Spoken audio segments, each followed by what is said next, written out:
All right, gang, we're going to have some fun here. I've got my pal here, James Caufield, and this is an impromptu conversation we're going to have. I just pulled up at the office, and James is walking around the building doing push-ups, folding up hoses. We've showed up before, and he's putting curbs back together. James has been a patient for a little over a year, right, man? Yes, sir. First off, welcome, pal. Thanks for having me. You know, for young chiropractors out there and doctors, we don't treat people in our office. We create relationships and we take care of people. And James has become what I would say a lifelong friend. We kind of call each other brothers now. And I think he's got a really interesting story. My innate said, let's just have a conversation and see where it goes, because he's got a great mindset. He's a great man. He's a powerful man, has a great history, and he's a huge advocate of Wake Up Humans and chiropractic. So welcome, brother. Welcome. Good morning. Good morning, folks.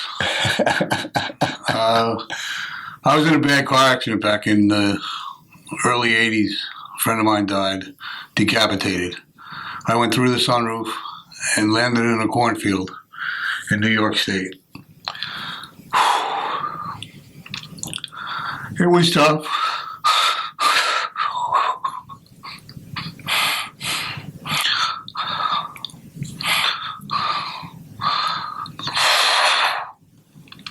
It's all right, bro. Losing a friend, not being able to walk, not being able to think, until the good Lord took me in his hand, led me the way.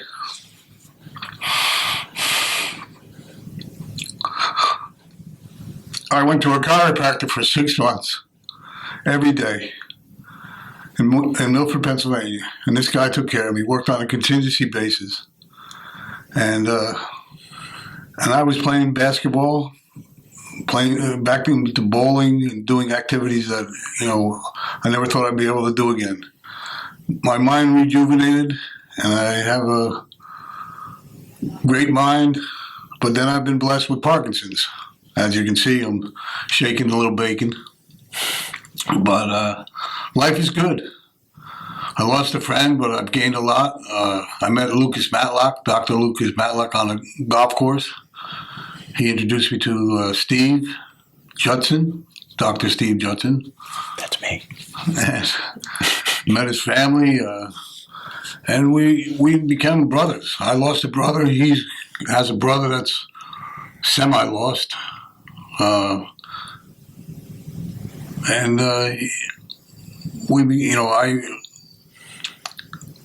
anointed him my new brother. And it's just great. It's just powerful. Meet a lot of good people. And you treat people like you like to be treated.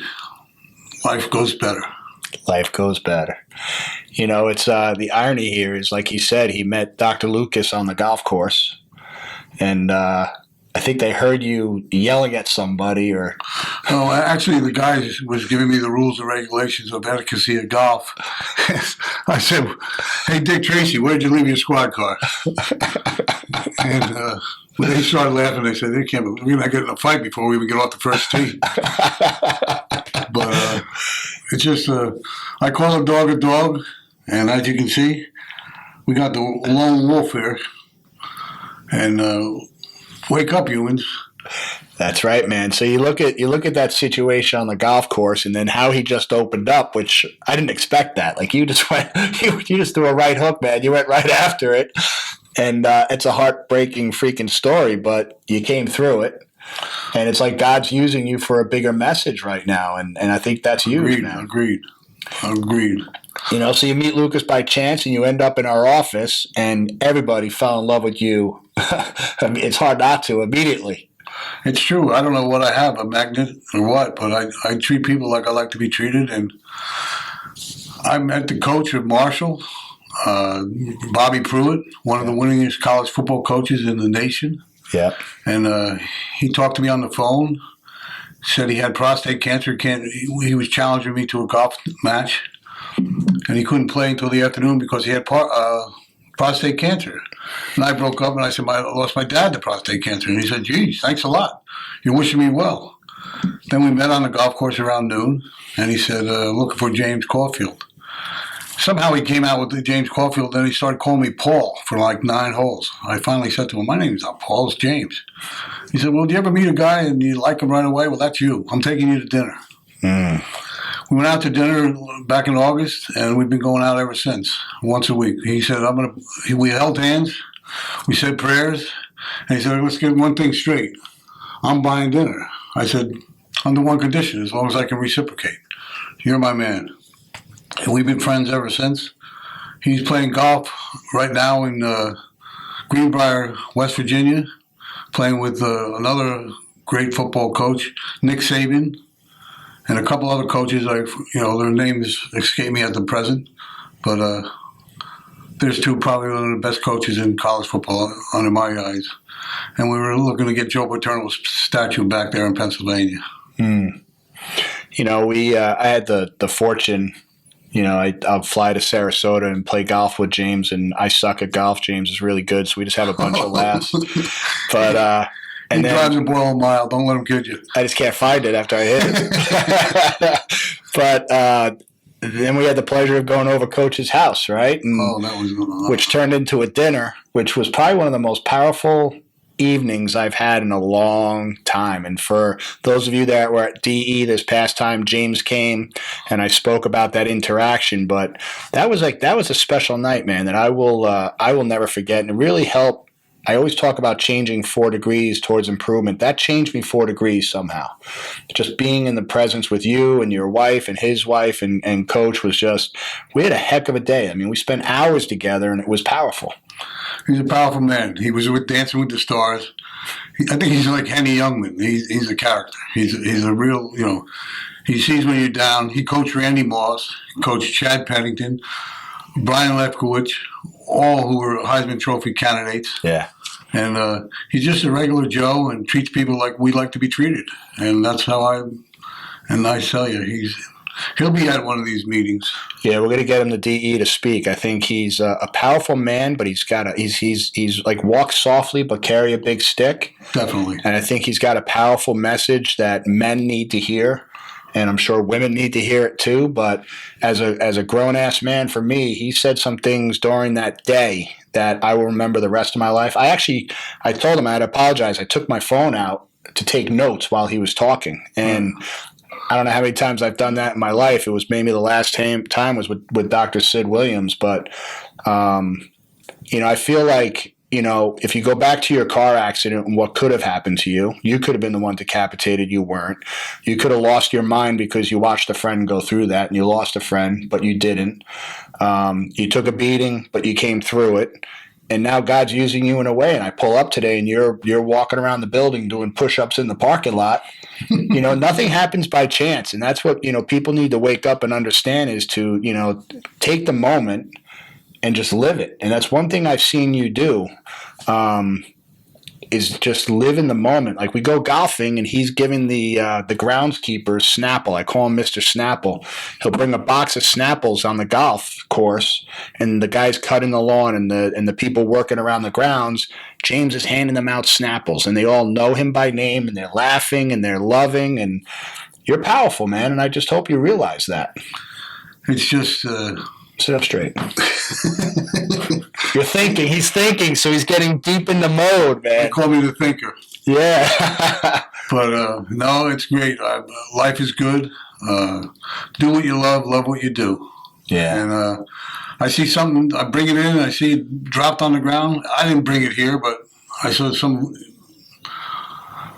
unconscious person brought it in there, and I pick it up. Throw it out, put it in its proper place. It's those random acts of kindness, right? It's just do the right thing because it's the right thing to do. Perfect. Well said. Well said. Sounds like a T-shirt. Well, Forrest Gump, he had a couple of ideas on T-shirts. It's like a box of chocolates. Yeah, exactly. Now, you were a big football player, right? I tried. James is and was a pretty tough dude, right? I mean, I wrestled. Like a guy in... Where'd you go to college? I went to Kutztown State in Kutztown, Pennsylvania. Yeah. And I'm going to finish up my master's at Villanova because that's where my dad went and a lot of my siblings went. I'm one of 12 children. One of 12 children. I have 6 sisters who still think that are my mother. and I have 5 brothers, losing one, so I have 4 left. Yeah. But we were brought up to treat people like we treat ourselves, obey and respect. And my mother and my father, the best. Raising 12 kids, man. And I met one of your brothers, and what an amazing, at the golf course. Oh, right. I mean, the guy, you know, he's got a very successful job, belongs to a beautiful country club in Sarasota. And he shows up with gifts. You know, he's giving us hats and golf balls. And, I mean, it's just, it teaches you as a man is like how to treat other people. Like it's, you know, constantly giving and serving, which we always talk about with the lasting purpose mindset and the DE principles. You know, here's a guy that innately just does it. And imagine, especially in today's world, we get more people just doing that, you know. And as chiropractors, getting our patients clear and open them up to that possibility from within them to also help them deal with their pain and suffering, which I always say is the emotional stuff, right? And it's okay. Like we open this up, I said, we're just going to talk. There's no take 1, take 2, and where it goes. He says, yeah, even if I cry. I said, even if you cry, you know, you're still a badass man, but you've got a lot of emotion in there that people need to learn to deal with. And I think one of the things that questions that's popping into my mind talking to you is looking at society today and being raised obviously by amazing parents, 12 kids. I've heard you talk about your siblings. They all sound like amazing people. They all sound like they're ultra successful. What do you think is kind of missing in society today with how kids are adapting to stress in life? They don't know what it is to want, to not have. And it's sad. I mean, we grew up, we had groceries, but they were gone as soon as they hit the table. We lived on peanut butter and jelly. My mother would buy 5-gallon buckets. 5-gallon buckets of peanut butter? Well, whatever, the gallon, Yeah. the big, whatever. And your mom would eat, whenever you got old enough to drive, you didn't ask if you needed bread or milk. You just automatically picked it up and brought it home because you always went through milk and bread like it was water. Right. It was great, and we pull ourselves up by our own bootstraps, and we move on. Yeah, it's funny you say that because I try to make it tough on my kids as much as possible. And last night was one of those nights I was a little irritable, so I went for a run, and they're texting me, "What's for dinner?" And I said, "Figure it out. Like, do whatever we got at home, put it together." And we don't have anything. And I get home and they're eating freaking Chick-fil-A. They go online, they order it, but they would tell me how proud they were. They basically got the meal for free through some coupons and deals they put together. And but I'm like, I'm trying to make it tough, and you're sitting there eating Chick-fil-A. I'm like, come on! I was hoping I'd come home. You're cooking pasta and you're putting it together, but I got to respect the fact they made it happen. They adapted, and the 5 of them were sitting down eating when I got home. Like, did they save you any? No, they know they know I'm not eating that stuff now. But I joked with them. I said, "Where's my food?" And they said, "Well, you're not fat anymore. You can't eat it." You little punks. You're looking great, and it's good. It's just a mentality. But it's a funny thing because the conversation I had with him the other day, one of the lessons we were talking about is because Kane's been playing baseball out in Long Island, and we were talking about where I grew up, which is a very wealthy town. I mean, I was growing up a pretty easy off kid. And I told him, and then I had this conversation with my daughters, as tough as it was, probably one of the best things to happen to me was my parents getting divorced. Because with the divorce went the Lacoste shirts, the pink little stuff, and I could have grown up to be a whole different kind of man. You know what I mean? If I wouldn't have known what it was to want. I had to quit one of my sports, work 2 jobs, help my mom keep the house. And it's not poor me. It taught me a lesson. And you hit the nail on the head. It's like 12 kids eating out of a gallon peanut butter jar. I never had to do that until my parents got divorced. And instead of being sad about it, I'm grateful that they did, as tough as it was, because it taught me a great life lesson. Some people just don't get along, and it's better to walk away than fight. Yeah. Fight. It's kind of like I feel in the element of society today. It's like there's been a huge divide, and nobody. Rest if you must, but don't quit. It's just tough. People. I mean, you see our politicians. Some of them are good, some are bad. This DeSantis in Florida, he's got the real deal. Well, he's a real down to earth dude. He is. My wife worked for John Glenn, and he seemed to be the only astronaut that passed the physical legitimately. Really? This is what I was told. It's secondhand news, but if you knew the man, according to my wife, he was. Mm. So what would you say is probably one of the number one attributes, so think of me raising my son Kane, even my daughters, because I hate to genderize it, Right. even though, but I think it is different similarly, but it's funny, I watch my daughters play sports and they're tough. Like they're tough. Like behind every great man is a greater woman. Amen. I mean, I have 6 sisters. They still tell me what to do. Isn't that the fact? And, I sometimes lose my patience and count to 10, but that's a good technique. You have to, because you can't start wars. Especially, you got to choose your battles. Mm. And it's like I used to pick some of my sisters before some of my friends when we had a softball league. Because I had my one sister on the hot corner, the other one on second base, and the other one at shortstop. And, right. And these guys are like, well, but I can hit better than her. Right. I said, you can't feel better than her. Right. It's funny you say that. Our friend Lucas, right? His sister, probably one of the greatest athletes to come out of New Jersey at one time, and he would tell stories like that when they were playing basketball and down at the park. Yeah, he'd pick her over anybody. She was a tough cookie. Her name's Shay. She's a chiropractor down in Georgia now. She's amazing. But you see that. It's like she's a beautiful, loving mom, but she's a tough cookie too, and she's not a pushover. I mean, she's not crawling through life. She's walking with power. And I think that's one of the biggest things. At one point yesterday, I could tell my one of my daughters, it was her second lacrosse game, and she was kind of moping up the field. And she looked at me. I'm like, what the hell are you doing? Get the let out. Get the let out. And she gave me a look like I'm tired. I'm like, you don't get tired. Like, I don't want to see that posture. You got to change your state of mind right now. And she did. Like, she realized, I'm like, that's not how a Judson operates. That's not how we're doing it. You hide it until you're off the field. And then you get home, you could get tired and you could sleep and shower up. But you got to fake it till you make it and hit the grind. We're not moping around. I'm like, we don't stand for that crap. So what would you like to leave these people with as far as, something to think about, or an attitude of gratitude, or something that's gotten you through life that they could carry with them and meditate on and focus on over the next couple of days? September 1st, 1970, Vince Lombardi, one of the greatest coaches in the NFL. They have the Lombardi Trophy after him. His greatest saying was, winning isn't everything, it's the only thing. And that's what I try to live by. Or I also sent Steve a passage from about the devil's feet, when the devil's feet hit the floor. That's powerful. Maybe we'll do that at one of the next DE, is it, or B? DE. DE. Dynamic Essentials. Dynamic. We'll read it, or maybe get it printed out. That's a very powerful statement. I could even read it now. Yeah, let's find it. So, for those of you that don't know, DE, we talk about it all the time. It's a huge conference. James came up to it in Clearwater, Florida, with his wife to partake in it, and it was great having him there. We had a great dinner. But what I'm seeing here, what we could do is with I think it's. If we could respectfully say, get around our elders and people with experience in life to sit and have conversations, and they drop these truth bombs. As someone who wants to be successful in life, it's the greatest way to achieve success is to surround yourself with people that have already been where you're going.